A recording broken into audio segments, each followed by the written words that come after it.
할렐루야, 감사합니다. 오늘은 우리가 마태복음 22장을 공부하도록 하겠습니다. 마태복음 22장도 안에 내용이 길어서 둘로 나누겠습니다. 1교시는 1절부터 22절까지 나누고, 그리고 2교시는 23절부터 46절로 두 번 나누어서 보도록 하겠습니다. 자, 마태복음 22장은 전체적으로 천국에 관한 혼인잔치, 누가 과연 혼인잔치에 참여할 것인가. 21장이 보면은 천국에 관한 부분에 대한 내용들을 설명할 때에 이제 종말에 관한 것들을 다루고 있습니다. 그리고 또한 천국의 혼인잔치에 누가 참여할 것인가. 유대인들은 천국잔치라는 것은 자신들에게는 이미 기약이 되어 있고 이미 자신들에게 예정되어 있는 잔치, 자신들은 당연한 자격자, 이렇게 여기고 있었습니다. 그러한 그들을 향해서 예수님께서 어떻게 말씀하시는지, 그리고 천국잔치에 유대인들에 관한 세 분류를 설명하고 있습니다.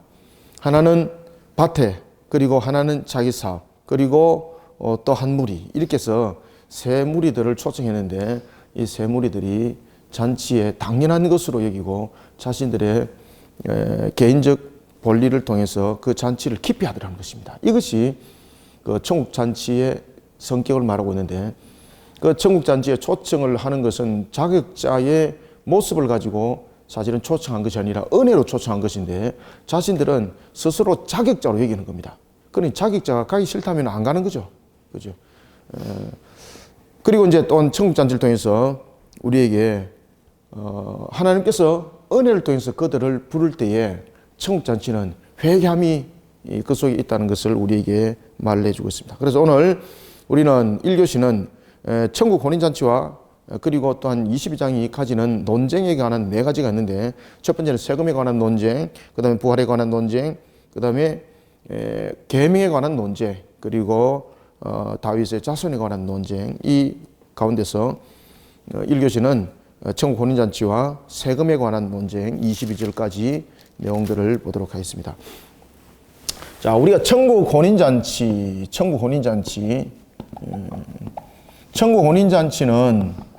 사실은 잔치에 초청을 받은 자만이 올 수 있는 것이 여러분 혼인잔치 아니겠습니까? 그래서 이 혼인잔치라는 것은 관계없는 자들이 오는 것이 아니라 관계 있는 자들이 오는 거죠. 그럴 때에 이 혼인잔치는 일반적으로 자격적인 측면을 말하고 있는데, 천국 혼인잔치는 자격을 말하는 것이 아니라 무엇을 말한다 그랬습니까? 은혜를 말한다. 은혜를 말한다. 그리고 또한 천국 혼인잔치에는 자격이라는 당연사항을 말하는 것이 아니라 그들을 하나님께서 회개하여서 은혜 가운데에 그들을 불러본다는 것을 말을 하고 있습니다. 유대인들은 당연적인 자격적인 측면에서 세 분류의 그들의 모습들을 봅니다. 그들이 불렀을 때에 초청잔치에 응하지 않습니다. 세 분류가 보면은, 한 분류는 자신의 어떤 사업적인 측면에서, 하나는 어떤 농업적인 측면에서, 하나는 나머지라고 이렇게 말하는데, 이것이 당시에 가지고 있는 이 유대인들의 형태를 설명하고 있습니다. 그리고 또한 은혜 가운데 불러 모았던 자들은 길거리 있는 자들입니다. 길거리 있는 자들. 이 길거리는 어떤 길거리인가 하면은 사거리입니다. 네 거리. 여기서 사거리라는 것은 네 거리, 동서남북을 말하죠. 그죠?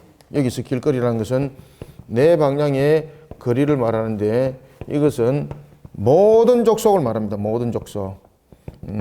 모든 족속 가운데서 그들을 불렀다는 거죠. 그래서 그들을 불러 잔치에 참여를 시켰다는 거죠. 그죠? 그래서 이것이 불렀다는 것이 바로 은혜를 말하고 있고, 이 불렀다는 것이 무엇으로?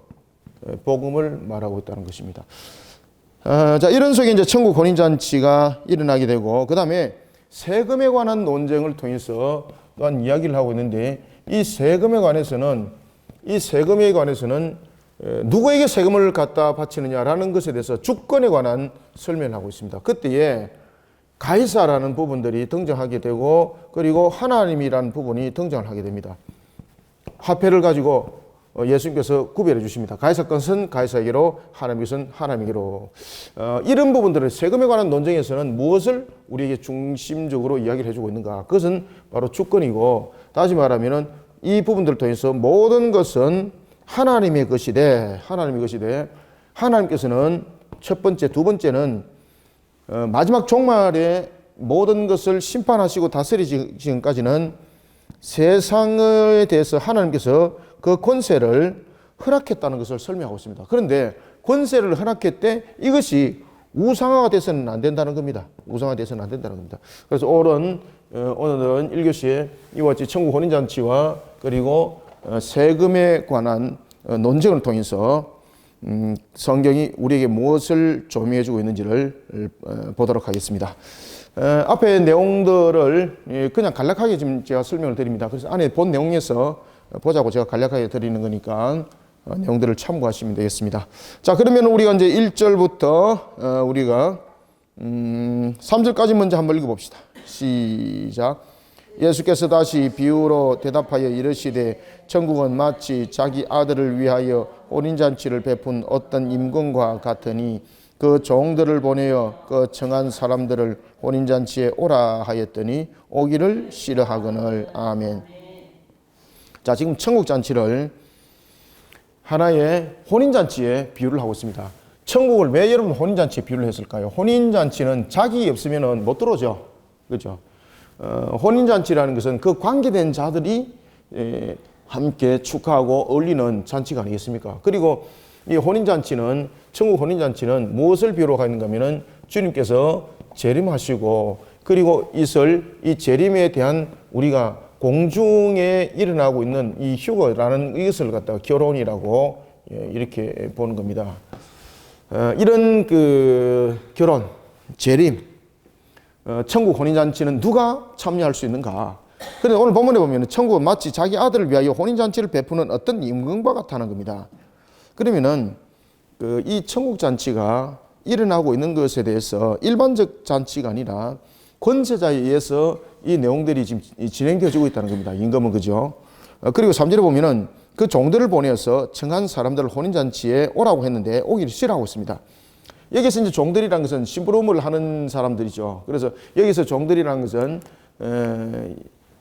그 선지자들도 이 속에 있었고 그리고 또한 복음으로서 그들을 불러 모았던 제자들도 있었고 이런 하나님의 말씀을 들었던 다양한 자들을 그냥 이 종들이라고 지금 이렇게 내용을 우리에게 말하고 있습니다. 그런데 이 종들에 의해서 그들이 천국 혼인잔치에 오라고 초청을 받았습니다. 그런데 그들이 싫어합니다. 왜 싫어할까요, 여러분들요? 이 천국 혼인잔치에 대한 부분에 대해서, 특히 혼인잔치 부분에 대해서 그들은 큰 의미를 가지고 있지 않다는 겁니다. 왜 그런가 하면은 자신들은 의당이 혼인잔치에 참여할 자격을 가진 자들이기 때문에 자신들에게는 자신들이 가지고 있는 현상적인 문제가 더 중요하다는 겁니다. 현실적인 문제.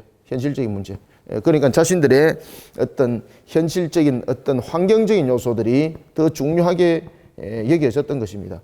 자, 이런 속에 초청을 거부하게 됐던 세 분류를 보게 되는데 그들이 어떻게 거부하는가 여러분 한번 봅시다. 초청했습니다. 그렇지만 그들이 거부했습니다. 그러면 거부한 것으로 끝나는 것이 아니라 다시 다른 종들을 보냈다는 거죠. 여기서 말하는 그 거부한 자들은 누구를 말하고 있습니까? 유대인들을 말하고 있죠. 유대인들은 자신들이 스스로 선민이라고 여겼지만은 여기서 초청잔치에 참여할 자격적인 측면에서의 이 유대인들도 또한 하나의 죄인이라는 부분에 대해서 지금 그들을 초청으로 하는 겁니다. 복음으로. 그런데 이들은 자신들이 스스로 선민으로 여기면서 그 복음에 거부 반응을 일으키더라 이 말입니다.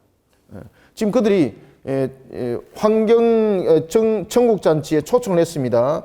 초청을 했지만은 그들은 자신들은 이미 하나님의 택한 백성이라는 것의 사실에 대해서 이미 자신들은 그 천국에 초청받은 자이기 때문에 복음으로서 부르는 부분에서 이 복음을 지금 거부하더라 이 말입니다. 그죠? 복음을 거부하더라. 그리고 그들은 복음을 거부하면서 자신들의 생업적인 측면의 하나의 모습 속에 치중을 가하더라는 것입니다. 3절 그 종들을 보내어 그 청한 사람들로 혼인잔치에 오라 하였더니 오기를 싫어하거늘. 복음으로 불렀는데 복음을 거부했다는 이야기죠. 그죠? 왜? 자신들은 당연한 선민이기 때문에 복음을 들을 이유가 없다는 거죠. 복음을 들을 이유가 없다는 거죠. 그래서 그들은 현실에 이제 치중을 하게 됩니다. 그리고 또다시 4절에 보면 다른 종들을 또 보냅니다. 이것이 바로 여러분들 하나님께서 그들을 사랑하사, 유대인들만 사랑하는 것이 아니라 모두를 사랑하사죠. 그죠? 우리 모두를 사랑하사. 그래서 여기서 종들을 보낸 것과 또 다른 종들을 보낸 것은 이 속에 하나님의 사랑과 그리고 두 번째 하나님의 은혜가 있다는 것을 알아야 되는데 이것을 깨닫지 못하는 겁니다. 이들이 깨닫지 못하는 겁니다. 4절 다시 다른 종들을 보내며 이르되 청한 사람들에게 이르기를 내가 오찬을 준비하되 나의 소와 살찐 짐승을 잡고 모든 것을 갖췄으니 혼인잔치에 오소서 하라 하였더니, 여기서 소와 살찐 짐승이라는 것은 말 그대로 천국잔치에 대한 부분들이 풍족함을 지금 이뤘다는 이야기죠. 소와 살찐 짐승들. 그리고 여기서 이제 소와 살찐 짐승들에서 우리가 이제 두 가지를 우리가 이제 볼 수가 있는데, 우리가 일반적으로 우리가 소 이러면은 우리가 그 구약 성경으로 돌이켜 보면은 그 인간의 죄를 대속하여서 인간이 하나님께 나아갈 때에 바쳐졌던 예물들이지 않습니까? 그 다음에 또한 살찐 짐승은 무엇입니까? 풍족함을 말하고 있는 거죠. 그러면 여기서 혼인잔치에 대한 두 가지 성격을 말하고 있습니다. 여기서 혼인잔치에서 소와, 이거 지어야 되겠죠? 나중에 설명할 거니까.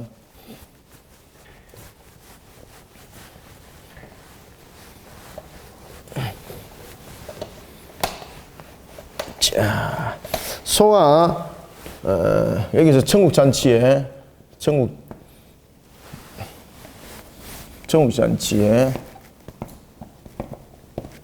있는 예물이 있는데, 천국잔치에 대한 그 음식이 있는데, 여기서 음식이 두 가지 음식이 있었습니다. 하나는 소였고 두 번째는 짐승인데 어떤 짐승입니까?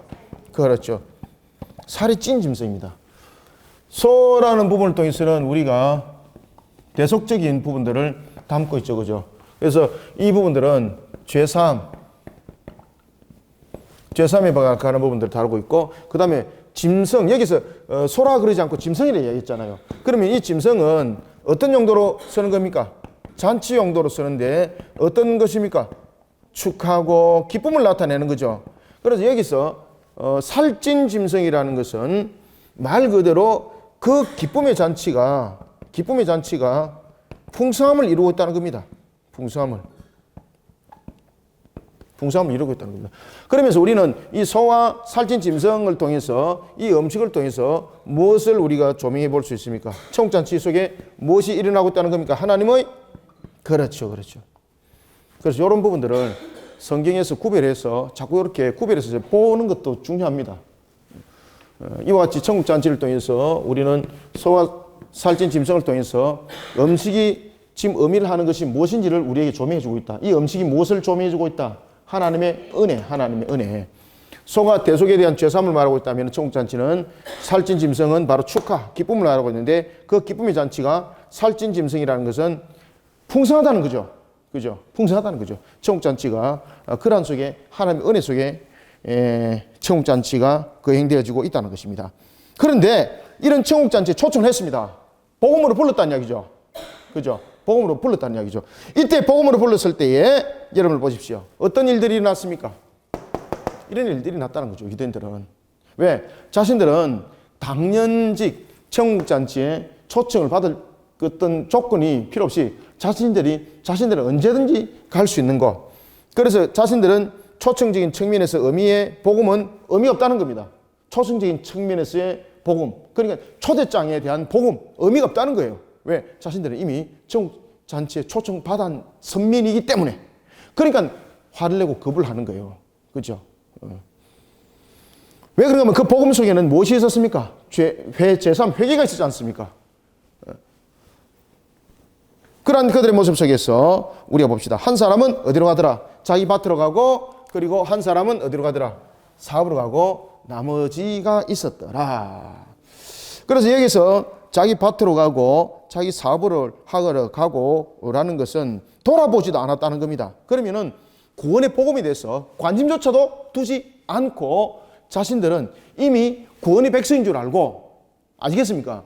이미 구원의 백성인 줄 알고 그게 관심조차도 두지 않더라 이 뜻입니다. 이거. 자, 이해 잘 하셔야 됩니다. 이거. 그들이 돌아보지도 않고라는 것은 왜 돌아보지 않았을까요? 그들이 돌아보지도 않고라는 것은 자신들의 생업이 바빠서라고 이렇게 말할 수도 있지만은 자신들의 생업을 떠나서 천국잔치 혼인잔치에 천국잔치라는 부분들을 가지고 지금 이야기를 하는 거잖아요. 천국 혼인잔치 부분에서 자신들은 당연한 사항이기 때문에 이 복음으로 부르는 것에 대해서 돌아보지도 않았다는 것은 복음에 관심을 안 뒀다 이 말입니다. 복음에. 아주 귀찮게 여겼다는 거죠. 아주 귀찮게 여기고 자신들은 자신들의 생업적인 측면으로서 전력을 다하였습니다. 그래서 밭에서 일하는 자는 농부는 밭으로 가고 상업을 하는 자는 상업을 하러 가고, 그죠? 자기 밭에서는 농부고 자기 사업은 상업을 하는 사람들이죠. 그리고 또한 6절에 보면은 그 남은 자들은 종들을 잡아서, 보십시오. 종들을 잡아서 어떻게 했습니까? 잡아서 모욕하고 죽였습니다. 그래서 이것은 그냥 자신의 생업을 위해서 단순하게 돌아갔다는 뜻이 아닙니다.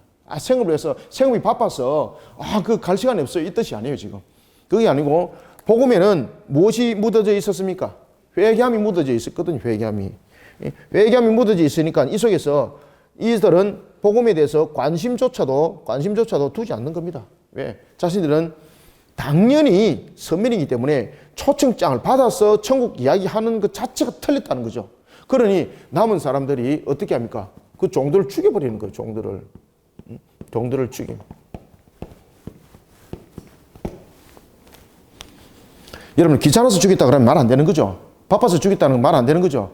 지금 여기서 보면은 종들이 이 세 분류에게 전했다는 것은 동일한 것을 전했다는 거죠. 그런데 자신들이 바빠서 종들을 죽였다는 이거 말이 되는 겁니까 이거? 말 안 되는 거예요. 그러면 이들이 왜 죽였을까라는 것입니다. 그러면 여기서 사업과 농업과 나머지 부분에 대해서 사업의 이것은 상업을 하는 사람들, 일상적인 사람들이죠. 그 다음에 농업을 하는 사람들. 그러면 이 나머지는 누굴까? 나머지는 누굽니까? 그럼 남은 사람들 분류가 종교 지도자들이잖아요. 그죠? 말 그대로 종교 지도자들. 이 남은 자들에게 천국잔치에 회개를 통해서 천국잔치에 복음을 전했습니다. 그러니까 그들은 그 종들을 죽여버린 겁니다. 왜? 신성모독을 한다는 거죠. 그래서 6절에 그 남은 자들은 종들을 잡아 모욕하고 죽이니라는 것은 이 남은 자들의 관심사는 두 종류에 있는 사람들과 좀 다르다는 이야기죠. 그럼 여기서 남은 자라는 것은 바로 대제사장들과 바리새인들과 서기관과 같은 자들을 지금 비유로 앞에서 지금 계속해서 그 이야기를 하고 있지 않습니까? 그들을 비유로 설명하는 거예요. 지금 이 자체를. 자, 7절부터 우리가 8절, 9절까지 한번 읽어봅니다. 시작. 임금이 노하여 군대를 보내어 그 살인한 자들을 진멸하고 그 동네를 불사르고 이에 종들에게 이르되 혼인잔치는 준비되었으나 청한 사람들은 합당하지 아니하니 내 거리에 가서 사람을 만나는 대로 혼인잔치에 청하여 오라 한대. 아멘. 자, 7절에 보면은 임금이 노하여 군대를 보내어 그 살인한 자를 어떻게 했습니까? 그렇죠. 진멸하고 그 동네를 불살랐다는 겁니다. 말 그대로 복음으로부터 청함을 받지 못한 자들의 최후입니다. 그래서 복음으로 부름받지 못한, 다시 말하면 살인했기 때문에 이들이 보복한다는 것이 아니죠. 그죠? 분명히 이 부분들에 대해서 이들이 행했던 것은 복음을 거부하는 부분이죠. 복음을 거부했던 자들에게 나타나는 것은 결국은 무엇입니까? 그렇죠. 나타나는 것은 결국은 심판밖에 없습니다. 심판밖에. 복음을 거부하는 자들에게 나타나는 것은 심판뿐이다. 바로 그 이야기입니다. 그러면서 이제 이런 이야기를 하는 겁니다. 이에 8절 종들에게 이르되 혼인잔치는 준비되었으나 청한 사람들은 합당하지 아니하니 내 거리에 가서 사람을 만나는 대로 혼인잔치에 청하여 오라 한대. 자, 그러면은 이 천국잔치에서 유대인들이 천국 혼인잔치에 참여하지 않았기 때문에 이들의 자리를 지금 이방인들로 지금 채운다는 뜻이잖아요. 그죠? 그럼 여기서 우리가 중요한 두 가지를 여러분들 기억하셔야 됩니다. 여기서 잘못 여러분 판단하시면은요, 하나님께서 구원할 자를 예정했다라는 부분이 이 속에서 부인이 되는 겁니다. 그 판단 여러분 이 본문 이해를 잘 하셔야 됩니다. 유대인들이 겁을 냈습니다. 그러면은 그 수를 채우기 위해서, 잔치는 많은데 그 수를 채우기 위해서 지금 내 거리에 간 거예요. 내 거리에 가서 처음에는 이 사람들이 계획이 안 돼 있었는데 이 사람들을 불렀다는 이야기죠. 그러면은 여러분들 이 부분에서 예정하심이라는 것은 사전에 이미 계획이 다 돼 있는 것을 예정함이라는 거죠. 이 부분들이 구원의 예정이라는 부분들이 거부되는 거예요, 여러분들요. 근데 성경에 보면은 이런 부분들이 곳곳에 등장을 합니다. 그런데 이런 부분들은 여러분들이 한 부분만 보고 이것을 맞아, 이것은 예정이 아니라 말 그대로 예지적인 측면이 맞아라고 이렇게 판단하시면 안 돼요, 여러분들요. 그래서 성경에 보면 모든 것들은 연결하되 좀 극단적인 측면에서 설명을 보다 더 조밀하게 하기 위해서 이 본문들을 강조하기 위해서 주는 포인트들도 있습니다. 그러니까 강조하기 위해서 주는 이 포인트를 그냥 일방적으로 그냥 해석해서 돌려버리면 안 된다는 얘기예요. 그러니까 성경은 전체적인 맥락이 함께 가는 겁니다. 그 부분에서 어떤 일정 부분들을 강조하는 부분들이 있는데 그 강조하는 부분들만 탁 빼내가지고 봐라 이거잖아 라고 말하면 안 된다는 이야기예요. 자, 여기서 보면은 그러면은 이 말은 무슨 말인가 하면은 복음의 흐름입니다.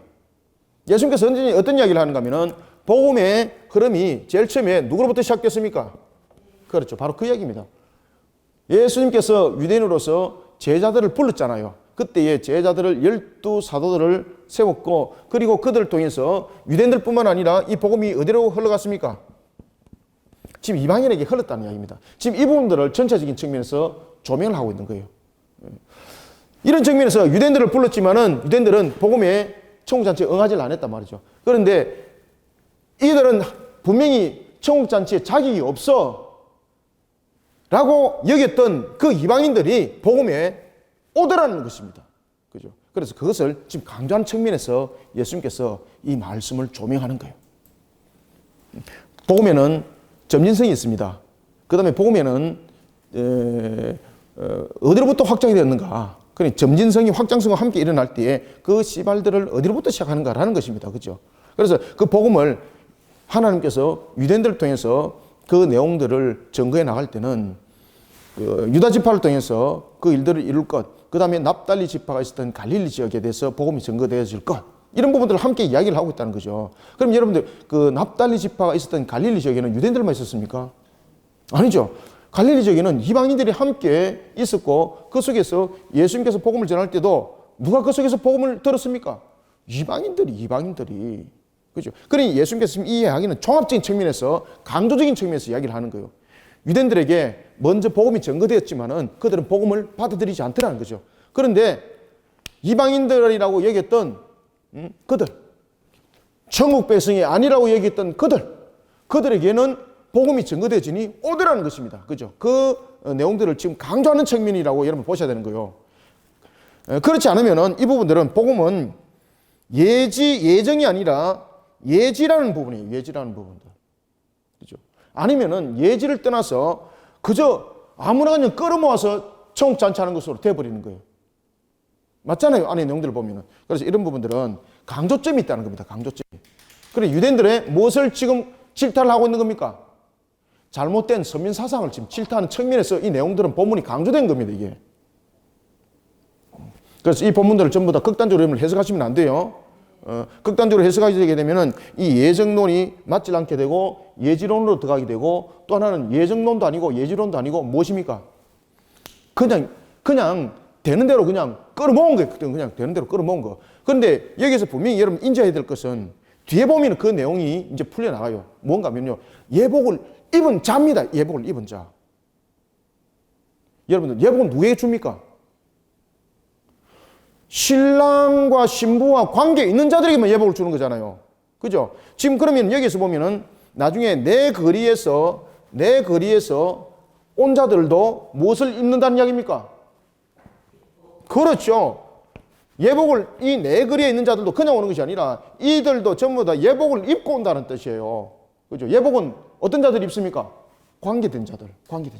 그래서 이 부분들은 앞에 본문과 뒤에 본문과 그리고 다른 성경들을 전부 다 맥을 연결했을 때 예정적인 부분을 이야기를 하고 있는 겁니다. 그래서 예정적인 부분에서 유대인들만이 구원이 아니라 누구도 구원이라는 겁니까? 그럼요. 이방인도 하나님께서 구원하시기로 예정했다는 것을 강조를 하고 있는 거예요. 그래서 이 본문들에 대해서는 강조점을 우리가 좀 구분을 잘 하셔야 됩니다. 유대인들을 먼저 복음을 전파를 했습니다. 근데 그들이 복음을 거부하더라는 겁니다. 그것은 스스로 선밀이라는 적인 측면에서 복음을 거부했다는 것입니다. 그래서 그 복음이 지금 어디로 흐르는 겁니까? 이방인에게 흐른다 이 뜻입니다. 이게 이방인에게. 이해가 조금 됐습니까? 네.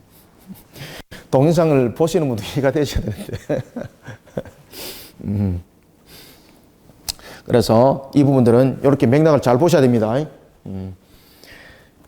자, 8절. 혼인잔치는 이미 준비됐는데 청한 사람들은 합당하지 않더라. 그래서 9절. 내 거리에 가서 사람들을 만나는 대로 혼인잔치에 청하여 오게 하라. 만나는 대로. 이 만나는 대로라는 것은 자격을 가지고 있는 것이 아니라는 겁니다. 다시 말하면은 누구든지라는 것은 어떤 측면에서 우리가 강조점을 가지고 있는가 하면은 아무나라는 것이 아니라는 겁니다. 이 자체가. 이 누구든지라는 것은 복음을 듣고 올 자들입니다. 그러면 또 복음을 듣고 올 자들은 누군가 하면은 바로 예복을 입을 자격을 가진 자들인데 그 자들은 회개 복음을 전했을 때에 회개할 자들입니다. 하나님께서 베푸시는 은혜 가운데 다시 말하면은 누굽니까? 택한 백성들입니다. 택한 백성들. 그죠? 그래서 이것을 무분별하게 그냥 여러분 해석하시면 안 됩니다. 이거 자체는.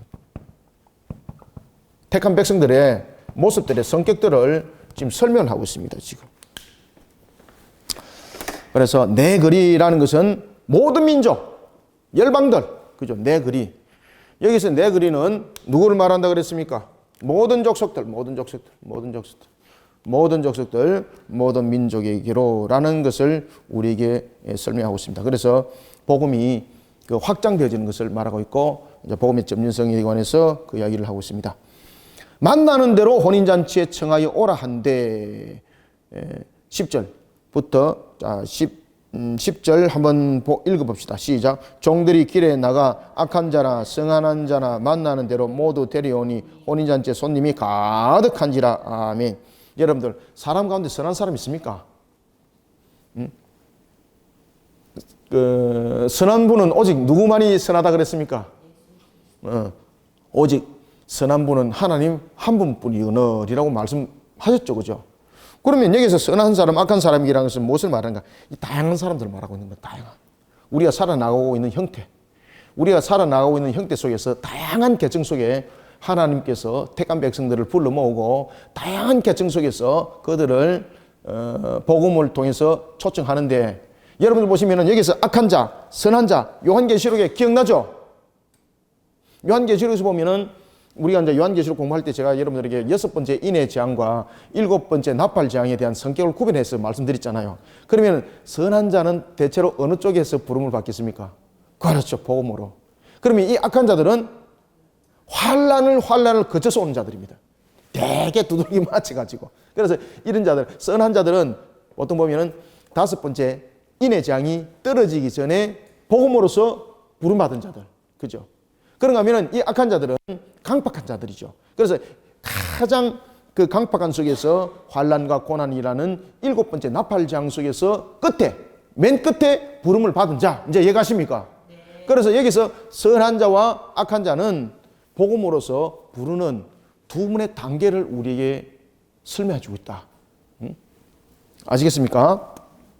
그래서 이 악한 자, 선한 자라는 것은 여러 계층을 설명하고 있고 그 다음에 복음을 어떻게 받아들이는가라는 측면을 이 속에서 설명하고 있는 겁니다. 그래서 뭐 진짜로 선한 자가 있고 악한 자가 있고 이런 것이 아니죠. 악한 자라는 것은 복음을 통해서 돌아오지 않았고 그리고 난 뒤에 환란을 통해서 끝에 복음으로서 결국 또 부름을 받지만은 큰 환란을 겪는 거죠. 이 악한 자들은. 그죠? 자, 그런 속에 혼인잔치로서 그 수가 가득 찼다라는 것은 요한계시록에서 무엇을 말하고 있습니까? 그 개수가 찼다라는 이야기입니다. 그래서 제가 성경을 이 본문을 그냥 이 부분만 보지 말고 성경 전체를 다 맥락을 연결시켜서 제가 보라고 이야기를 한 것은 바로 그런 이유 때문입니다. 그래서 여러분 요한계시록 우리가 공부를 다 하고 오신 분들은 저와 함께 하신 분들은 지금 이 본문이 무엇을 지금 의미하는 건지 아시겠죠, 그죠? 눈이 번쩍 뜨이죠. 본문을 읽으면 본문이 보인다니까요. 그래서 여기서 악한 자, 선한 자는 예를 들은다면은 선한 자는 6번째 인의 재앙이 떨어지기 전까지 복음으로서 부름받은 자, 그죠? 그런가 하면은 악한 자는 인의 재앙을 지나서 첫 번째, 두 번째, 세 번째, 네 번째, 다섯, 여섯 번째, 일곱 번째 나팔장. 그때에 일곱 번째 나팔장이 부르고 난 뒤에는 하늘의 문이 완전히 닫히고 대집장이 일어나죠. 그죠? 그때는 구원받을 자와 그리고 구원받지 못한 자가 완전히 구별되어서 구원받지 못하는 악한 무리들에게 대집장을 갖다 부어버리는 거죠. 피할 데가 없는 재앙. 자, 그런 속에 선과 악이라는 부분에서 그것을 부름받은 자를 구별하고 있고, 그런가 하면은 또한 오늘 본문에 보면은 그런 이야기를 하고 있습니다. 손님이 가득 찼더라라는 것은 무엇을 말하고 있습니까? 그렇죠. 그 수가 찼다는 이야기입니다. 이 말은 무슨 말인가 하면은 천국 혼인잔치가 그냥 의미적으로 일어나는 것이 아니라 하나님의 택한 백성의 수가 찼을 때라는 것을 말하는 겁니다. 수가 찼을 때. 그죠? 요한계시록과 바로 연결되죠. 그죠? 그런데 이 수는 아무 때나 끌어모은 것이 아니라 택한 백성들이었다는 것입니다. 그 택한 백성들 하나님의 은혜 가운데 회개하고 돌이킴을 받는 건데 이 회개하고 돌이킴을 받는 속에는 두 분류가 있더라라는 것입니다. 지하도 되겠죠. 그죠? 제가 지금 칠판에 일부러 안 썼는데 이해 다 하고 있죠? 복음으로 지금 이 말입니다. 복음으로 부름을 받을 때 이 복음은 바로 무엇을 말한다 그랬습니까? 하나님의 은혜를 말한다 그랬죠. 이 하나님의 은혜는 무엇으로? 회개의 복음을 말하고 있다. 이때 복음으로 부름 받았을 때는 첫 번째, 두 번째가 있는데 첫 번째 분류를 우리가 선한 분류라고 말하고 있고 두 번째 분류를 악한 분류라고 말한다면은 선한 분류는 언제 부름을 받은 자들을 말하고 있을까요? 예? 그렇죠. 인의 재앙 때에 부름받은 자들. 그래서 이 자들은 6번째 인의 재앙이 떼지기 전에. 그 다음에 악한 자들은 어떤 재앙입니까? 나팔재앙. 7번째 나팔재앙이 부르지고 난 뒤에는 하늘의 문이 완전히 닫히죠. 그래서 선한 자들도 6번을 통해서 복음을 통해서 부름을 받지만은 이 악한 자들은 나팔재앙이라는 그 말 그대로 환난을 겪고 복음을 듣고 그들은 돌아오게 되는 거죠. 그죠? 큰 환난을 당하게 되는 거죠. 이 자들은. 그리고 난 뒤에 이 수가 이것이 첫 번째 개수란다면은 이것은 두 번째 개수를 말하고 있는 거죠. 이것을 다 합쳐서 이 개수, 다시 말하면 그 수가 찼다라는 이야기입니다. 천국잔치는 이렇게 벌어진다는 이야기예요. 그 수가 다 찼다. 그 천국잔치는 이렇게 벌어진다는 이야기입니다. 이 요한계시록에 나타나고 있는 그 내용 그대로죠, 그죠? 그래서 성경 공부를 잘 따라오셔야 돼요. 저희들 지금 하고 있는 성경 공부가 그냥 무작배기로 하는 것이 아니라 성경에 조명하여서 그 내용들을 신학적으로 풀어헤쳐서 다 여러분들에게 가르쳐주고 있으니까 잘 따라오셔야 되는 겁니다. 종들에 대해서 이와 같이 부름을 받았을 때에 이제 10절 하반절 혼인잔치에 손님이 가득한지라. 그러면 이제 혼인잔치를 하는 거죠. 그죠? 혼인잔치를 하는 거죠. 자, 12절부터 14절까지 읽습니다. 시작.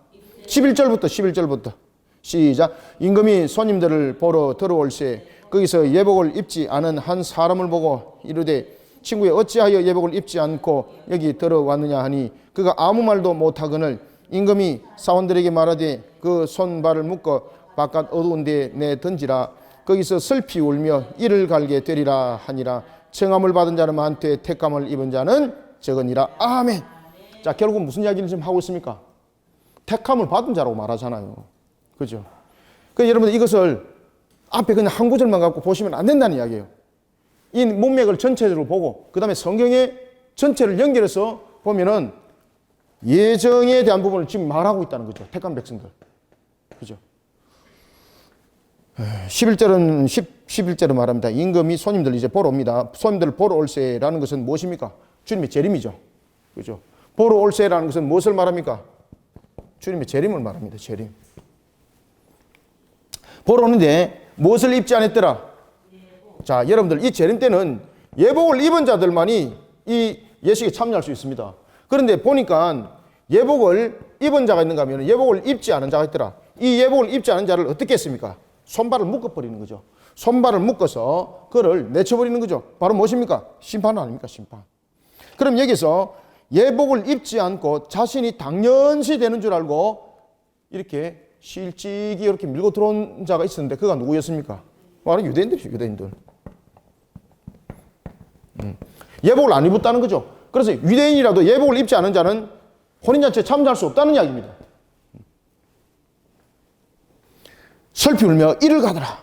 여기서 슬피 울며 이를 가는 이유가 무엇입니까? 자신들이 선민이고 당연히 구원의 백성이고 천국 백성인 줄 알았는데 나중에 자신을 천국 백성이 아니라 여기고 자신을 혼인잔치에 참여하지 아니하는 자격이 없는 자로 여김을 받더라는 것입니다. 그러니 슬피 울더라 이를 갈더라. 늦은 후에 필요가 없는 거죠. 여기서 이제 이를 가는 것은 극심한 후에 그런 속에 자신이 내침을 당하게 되는 겁니다. 때늦은 후회가 마지막 날에 있을 것을 지금 예고를 하고 있습니다. 그리고 오늘 본문에 보면 청함을 받은 자는 많되 택함을 입은 자는 적더라는 것은 많은 사람이 복음을 통해서 부름을 받지만은 이 복음에 응답하고 천국 백성이 되는 사람은 증거되은 것보다 작더라 이 말입니다. 그래서 이 말은 택함을 받은 자의 수가 아주 작더라는 뜻이 아닙니다. 여러분들 보시면 요한계시로 보면은 14만 4천을 말하고 있는데 이 14만 4천은 저수를 말하고 있는 것 아닙니다. 12이라는 수에다가 12이라는 수를 곱해서 14만 4천이죠. 그죠? 각 지파에서 12,000명을 구원한다는 이야기죠. 이 12,000이라는 것은 12에 대한 그 다음에 충만한 수에 열을 곱한 거지 않습니까? 그러면 구원받은 숫자의 그 백성의 수는 결코 작지 않습니다. 그러면은 여기서 작다라는 것은 어떤 뜻인가 하면은 복음을 전하여서 들은 자에 비하여서 구원받을 자가 작다는 이야기입니다. 예를 들어서 여러분들 우리 부산 지역만 한번 봅시다. 우리가 복음을 얼마나 전해요. 여러분 우리가 12월 24일 날 우리가 전도연합을 맺겠습니까? 우리는요 12월 24일 날 죄송합니다. 12월 24일 날 심야전도를 하는데 우리가 밤 10시부터 그 다음 날 새벽 1시까지 우리가 복음을 전합니다. 사람들이 밀집한 곳에, 그죠? 그런 데처럼 다니잖아요. 그래서 음란한 일들이 얼마나 많이 일어납니까? 우리가 이제 5년째 이제 그 일을 하고 있는데, 우리가 이날 하루에 쓰는 전도용품이 3,000개입니다. 3,000개. 3,000개. 근데 시시한 거 쓰지 않습니다. 우리가 이제 이렇게 이제 전도하는 걸 알고, 경기도에 이제, 한 집사님 한 분이, 이렇게 이제 과자를 이렇게 제작하시는 분이 저희 교회에 이렇게 보내주세요. 그 금액이 어마어마합니다, 여러분들. 우리가 아마 전국에서 최고로 많은 단일 품목으로서 최고로 많은 전도 용품을 아마 그리고 그 금액을 아마 우리가 사용하는 교회일 거예요, 우리 교회가. 어마어마합니다, 여러분들. 그날 하루에 여러분들 우리가 그 쓰는 전도 용품이 납품가로 한 1,500, 납품가로 한 1,200만 원 됩니다. 납품가로. 이렇게 불러 모았는데도 불구하고 거기서 오는 사람들은 몇이 있더라? 한 명도 없더라. 그죠? 자, 여기서 여러분 보시면은 이 3,000에 대해서 우리가 이제 이야기를 했는데 우리가 그날 하루에 3,000개를 가지고 우리가 전도를 합니다. 그죠? 그런데 거기에 대해서 10%만 오면 얼마나 감사해요. 그죠? 1%도 안 오잖아요. 그러니까 복음을 들은 것보다도 택함을 받아서 오는 자는 작다라는 것은 이 중에 하나님의 택한 백성의 그 비율적인 측면에서가 작다는 것이지 전체적인 수가 작다는 것은 아니에요. 예를 들어서 500명밖에 안 됐더라 이것이 아니고 복음을 들었던 전체적인 인류의 변에서 수십억의 변에서 비해서 돌아오는 자들은 작더라는 것은 하나님의 택한 백성의 그 수가 정해진 주께서 결정하셨던 그 수가 작다는 이야기이지 결국 그 수가 원래 전체적인 개수적인 측면에서 작다는 이야기가 아닙니다. 전체 비교적인 측면에서 작게 보인다는 뜻입니다. 자, 청함을 받은 자는 많되 택함을 입은 자는 적으니라. 그리고 이제 천국잔치에 이어서 바리새인들이 예수님께 올무를 걸리고 왜? 지금 이 내용들을 이렇게 가만히 들어보니까 예수님께서 자신들을 향해서 그리고 유대인들을 향해서 말씀하시는데 야, 이 보통 문제가 아니잖아요. 야, 이 예수를 올무를 걸어서 이거 조져버려야 되겠다.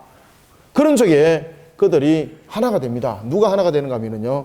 이제 뒤에 이제 보시면 여러분들이 아십니다만은 논쟁을 벌일 때에 헤롯 당원들과 함께 됩니다. 여러분들, 당시에 헤롯의 당원들은 어떤 자들입니까? 헤롯의 당원들은요, 바리새인들과는 절대 함께 할 수 없습니다. 바리새인들이 헤롯 당원들과 함께 할 수 있습니까? 왜냐하면 이 헤롯 당원들은 정치적 성향들을 가지고 있고, 그리고 이런 부분에 대해서 하나님을 향한 그런 개념을 가지고 있는 자들이 아니죠.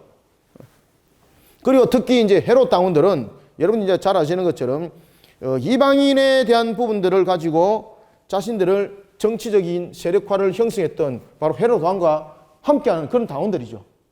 함께할 수 없는 거죠. 그런데 그들이 하나 함께 됩니다. 무엇 때문에? 예수를 죽이는 측면에서 그들이 하나가 되는 거죠. 누가 조종했겠습니까?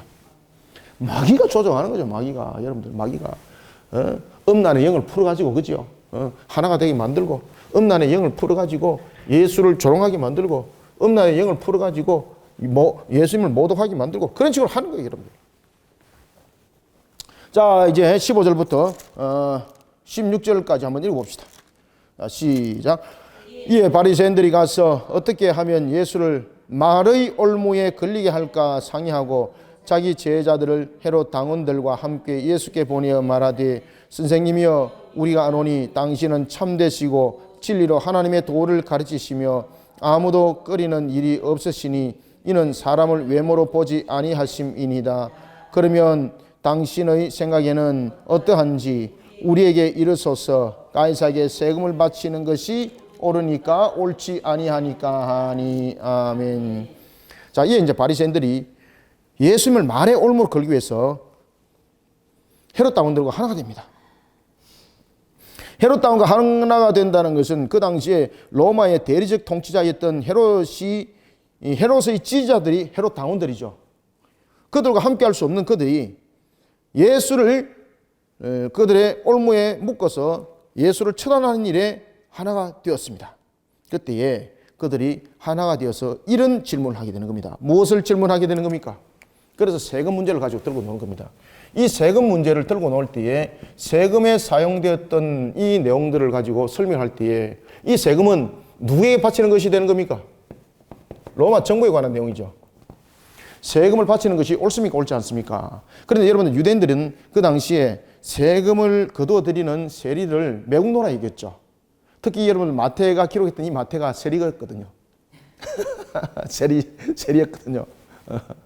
마태를 매국노로 얘기했던 것이고 부정한 자로 얘기했던 것이고, 그런 세리들과 유대인들은 같이 밥을 먹지 않습니다. 왜냐하면 로마 정부를 향해서 일을 하는 자로 여기기 때문에. 그리고 특히 세리들은 그 1년 동안에 세금을 거둬들일 것을 미리 계약을 하고 로마 정부에 그 하나의 에리어를 돈을 주고 사는 겁니다. 그리고 그들은 자신들의 역량에 따라서 유대인들에게 세금을 거둡니다. 그리고 그 세금에 거둬들이는 것은 자신이 이미 납품했던 것과 차액이 생기겠죠, 그죠? 그러니까 이왕이면 많이 거둘러 안 하겠습니까? 그러다 보니까 로마 정부에서 그들을 보호하게 되고, 그리고 로마 군사들이 세금을 안 내는 자들을 쫓기는 거죠. 그러니 이 세금에 대한 문제는 매우 민감한 문제였습니다. 특히 이 세금에 대한 문제는 로마 정부로부터 세금을 안 내게 되면은 로마 정부로부터 국가에 대한 반란 세력이 되는 거죠. 그런가 하면은 이 세금에 대한 문제가 유대 사회적인 측면에서 보면은 이 세금을 내는 것을 당연한 지기로 여기게 되면은 하나의 말적인 측면에서 민족적인 측면에서는 매국노고, 그다음에 또 하나는 하나님을 모독하는 그런 행위가 되는 거죠. 그러니 세금을 내도 문제가 있고 안 내도 문제가 있는 거죠. 이런 논쟁을 가지고 예수님께 올무를 걸리고 나왔습니다. 어떤 대답을 하더라도 예수님은 올무에 걸린다 안 걸린다? 걸리게 되어 있습니다. 그때 예수님께서 어떻게 말씀하시는지 보십시오. 자, 17절. 그러면 당신의 생각은 어떻습니까? 우리에게 이르소서. 가이사의 세금이 바치는 것이 옳습니까? 옳지 않습니까? 여기서 무엇을 들고 놉니까? 지금 여기서 본문에서 들고 노는 것은 가이사에게 세금입니다. 그죠? 가이사에게 세금. 이 가이사에게 세금을 내는 이유는 로마 정부에 대해서 주는 단순한 여러분 내용이 아닙니다. 지금 가이사라는 이 내용을 들고 놓은 것은 뭔가 하면요, 이 가이사를 통해서 세금을 내는 측면에서 주권을 설명하고 있습니다. 그리고 또 하나는 그 당시에 동전에 있던 그 양상을 보면은 그 얼굴이 새겨지가 있었습니다. 그것은 가이사의 주권을 인정할 뿐만 아니라 그 동전 속에서는 또 무엇이 하나가 있습니까? 그 당시에는 로마 정부에서 보면은 이 황제가 나라를 다스리는 측면에서 제1군단, 제2군단, 제8군단까지 이렇게 있는데 그 군단들을 형성하는 측면에서 자기의 중심으로 세력화를 하려다 하다 보니까 힘센 군단이 자신을 반역하면 안 되잖아요. 그래서 신이라는 하나의 대세김을 동전에다가 화폐에다가 새겼던 거예요. 따라서 이 세금의 문제는 단순한 문제가 아닙니다. 주권적인 측면에서의 이 가이사는 통치자인 측면은 함께 하면서 그가 하나의 신에 대한 개념을 가지고 있는 거죠. 그러니 여러분들 이 부분들은 그저 세금을 내는 문제가 단순한 문제로 해결되는 문제가 아닙니다. 그리고 세금을 안 내는 문제도 마찬가지입니다. 그렇기 때문에 이 가이사에게 세금을 바치는 문제는 로마 정부에 대한 부분의 내용을 토한다면 주권을 말하고 있고, 그 다음에 얼굴에 새겨진 것이 이 가이사에게 충성을 바치라는 이야기죠. 그러니까 황제의 그냥 단순한 모습이 아니라 신의 성격을 가지고 있습니다. 그러니 하나님을 만약에 세금을 낸다는 것은 하나님을 모독하는 행위가 되는 거죠. 그러면 이 부분에 대해서 동전에 새겨진 가이사의 얼굴은 제 몇 계명을 어기고 있는 겁니까? 제 2계명을 어기고 있는 거죠. 제 2계명. 어떤 부분에 대해서도 그 형상을 만들지 마라. 자, 가이사에게 세금을 바치는 것이 옳습니까? 옳지 않습니까? 야, 예수님이 망설였겠습니까? 안 망설였겠습니까? 안 망설입니다. 그냥 바로 그냥 놓는 거예요. 예수님께서 뭐라고 말씀하시는가 하면, 자, 18절부터 자 20절까지 읽읍시다. 시작. 예수께서 그들의 악하심을 아시고 이르시되, 외식하는 자들아 어찌하여 나를 시험하느냐? 세금 낼 돈을 내게 보이라 하시니 데나리온 하나를 가져왔거늘. 예수께서 말씀하시되, 이 형상과 이 글이 누구의 것이냐? 아멘. 이미 악함을 알다는 거죠. 악함을 이미 아시고라는 것은 신적 통찰력을 가지고 이미 그것을 읽었다는 이야기입니다. 그리고 외식하는 자들이라고 말하고 있는 것은 그들이 불신앙자였고 위선자들이라는 뜻입니다. 그러면서 세금 낼 돈을 내게 보이라는 거죠. 왜? 그 세금 낼 돈에는 무엇이 당시에 있었기 때문에? 가이사의 얼굴이 새겨져 있기 때문입니다. 아시겠습니까? 동전이라든지 이런 화폐에 가이사의 얼굴이 새겨졌던 이유는 이 하나의 가이사의 주권을 인정하는 것과, 또 하나는 그 당시에 군단들을 다스리는 측면에서 힘센 군단들이 반란을 일으켜서 자신을 대적하면 안 되잖아요. 그럴 때 자신을 대적하는 것은 곧 신을 대적하는 것이라 그래 여기고 군단들을 하나의 신앙적인 종교적인 측면에서 다스렸던 것이 바로 이 화폐 제도입니다. 그래서 이 화폐에다가 가이사의 얼굴을 새긴 거죠. 그죠? 얼굴을 새겼다는 것은 로마를 다스리는 통치자수의 주권, 그 다음에 무슨 성격을 가지고 있다? 신에 대한 성격을 가지고 있어요. 이 화폐가 보면은. 가이사가 신이라는 거예요. 그래서 예수님께서 화폐를 보이라는 거예요. 화폐를 보이라. 화폐를 보이라고 말하면서 무슨 이야기를 하고 있습니까? 형상과 이 글이 누구의 것인가? 아시겠습니까? 그래서 형상이라는 것은 얼굴을 말하고 있고 신격화를 말하고 있습니다. 그리고 이 글들은 무슨 내용인가? 여기서 이 글들은 어떤 내용이 실려져 있었겠습니까? 가이사가 누구라고 기록이 되겠습니까? 가이사가 누구의 아들을? 가이사 신의 아들이라, 여러분들. 그게 기록되어 있습니다. 신의 아들이라. 신의 아들이라. 그러니 가이사를 향해서 반기를 일으키는 것은 곧 신을 향한 반기를 일으키는 것이니까, 여러분들 군단장들이 이 반기를 일으키더라도 그 군인들이 함께 따르겠습니까? 왜? 신을 향하여서 대적하는 것인데, 그럼 신으로부터 받는 저주는 자신한테 돌아오는 거잖아요. 자신뿐만 아니라 자신의 온 가족들에게 돌아오는 문제지 않습니까? 그래서 이 문제들을 가이사는 잘 이용을 했던 거죠. 누구의 것이냐? 누구의 것이냐? 형상이 누구냐? 가이사죠. 이 글은 누구를 말하는 것인가? 가이사죠. 그래서 예수님께서 21절, 22절 한번 읽어봅니다. 시작. 이르되 가이사의 것이니이다. 이에 이르시되 그런즉 가이사의 것은 가이사에게, 하나님의 것은 하나님께 바치라 하시니, 그들이 이 말씀을 듣고 놀랍게 여겨 예수를 떠나가니라. 아멘. 가이사 것은 가이사에게, 가이사 것은 가이사에게, 하나님의 것은 하나님께. 여러분, 이 가이사 것이 세상에 있습니까? 없습니다. 모든 것은 여러분 하나님의 것입니다. 다시 말하면 이 말은 무슨 말인가 하면, 모든 것은, 첫 번째는 모든 것은 하나님의 것이라는 것을 설명하고 있고, 그 다음에 가이사의 것은 가이사에게 바치고 하나님의 것은 하나님께 바치라. 이 말은 여러분 또 어떤 이야기인가 하면, 두 번째 잠정적 허용을 말하고 있습니다.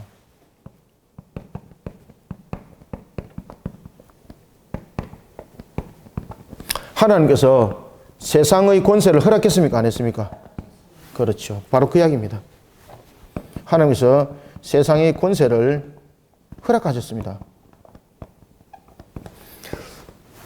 하나님께서 잠정적으로 세상의 법과 제도를 두면서 하나님의 이름으로 세상으로 하여금 하나님의 값으로 다스리라고 세상의 권세를 허락하셨죠. 그것이 세상의 정부입니다. 그러면은 세상의 정부는 어떻게 해야 됩니까? 지금 예수님께서 이것을 두 가지를 이야기하고 있습니다. 모든 것은 하나님의 것이라는 것이고, 그 다음에 잠정적으로 허용됐다는 이야기는 하나님께서 세상의 정부를, 세상의 권세를 지금 허락했다 이 말입니다. 그래서 가이사 것은 가이사의 것이라는 것은 바로 이 내용을 설명하고 있습니다. 그런데 동전을 보이라 그랬잖아요. 동전을 보이라는 것 속에서 이제 이것을 이 두 개를 통해서 어떤 이야기를 종합적으로 말씀하시는가 하면은 가이사는 어떤 자라는 이야기입니까? 이거 우상 숭배자라는 이야기입니다. 그러면 유대적 관점에서 어떤 내용을 설명하고 있는가 하면은 세상의 정부가 하나님께서 허락하신 부분들을 통해서 다스리기는 하되 무엇이 중심이 되어야 되는 겁니까? 하나님의 계명과 그리고 법도와 규례가 그 중심이 되어서 세상의 법이 만들어져야 된다는 이야기고, 그리고 세상이 다스려져야 된다는 뜻입니다. 이게. 그래, 이 말씀을 듣고 놀라는 거예요. 이 말씀을 듣고 놀라는 거예요. 자신들이 이것을 알죠, 그죠? 놀라는 거예요. 가이사 것은 가이사에라고 말하니까 분명하잖아요. 하나님의 것은 하나님께라고 말하니까 지금 이것은 어떤 내용까지 그들은 이야기를 하고 있습니까? 세상 정부에 대한 부분들을 하나님께서 잠정적으로 허용을 했다는 거죠. 주님이 다시 오시는 그날까지. 그런데 문제는 하나님의 계명과 법도와 규례를 통해서 세상의 법과 세상의 다스리심이 만들어져야 된다는 뜻입니다. 이것을 그 유대인들이 알아들었더라는 것입니다. 그러니까 놀랍더라는 거예요. 우리나라와도 마찬가지입니다. 나라와 민족이 하나님의 법도와 규례 속에서 나라와 민족의 법이 바르게 세워져야 됩니다. 그저 사람들이 뜻을 모아서 하는 것 아닙니다. 그 기준과 방향들이 어디서 나와야 되는가라는 것을 우리에게 오늘도 설명해 주고 있는 것이라 볼 수 있겠습니다.